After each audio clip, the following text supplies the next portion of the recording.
In today's video, I'm going to teach you how to easily remove a watermark from any image in GIMP. To get started, open GIMP and load the image that contains the watermark you want to remove. You can do this by going to the File menu at the top and choosing Open, then browsing to your image. Once it appears on the canvas, you might want to zoom in a little so you can clearly see the watermark and the details around it. This makes it easier to work precisely. The main tool we'll use is the Clone tool. You'll find it in the toolbox on the left side of your screen. It looks like a rubber stamp icon. Click to select it, and then look at the options below the toolbox. Here, you can adjust the brush size, hardness, and opacity. A softer brush works better for blending, especially around edges and gradients. So choose a round, soft brush, and set the size just slightly larger than the thickness of the watermark. Now move your cursor over an area near the watermark that has similar colors and texture to the background you want to recreate. Hold down the Control key and click once to define your source point.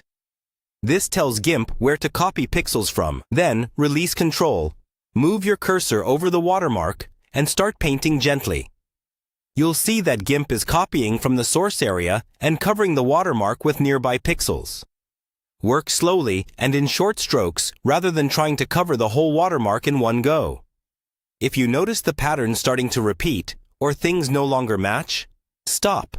Pick a new source point with Control-click and continue. It's completely normal to reset the source many times, especially when you're working across different colors or textures.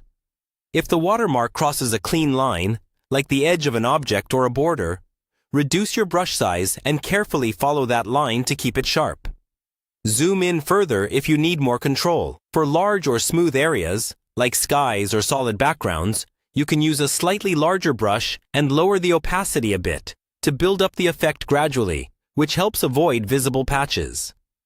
Once the visible parts of the watermark are gone, zoom out and look at the overall image. If anything looks too obvious, zoom back in and refine those spots with smaller, softer strokes. When you're happy with the result, go to File and choose Export, as to save a new copy of the image, leaving your original file unchanged.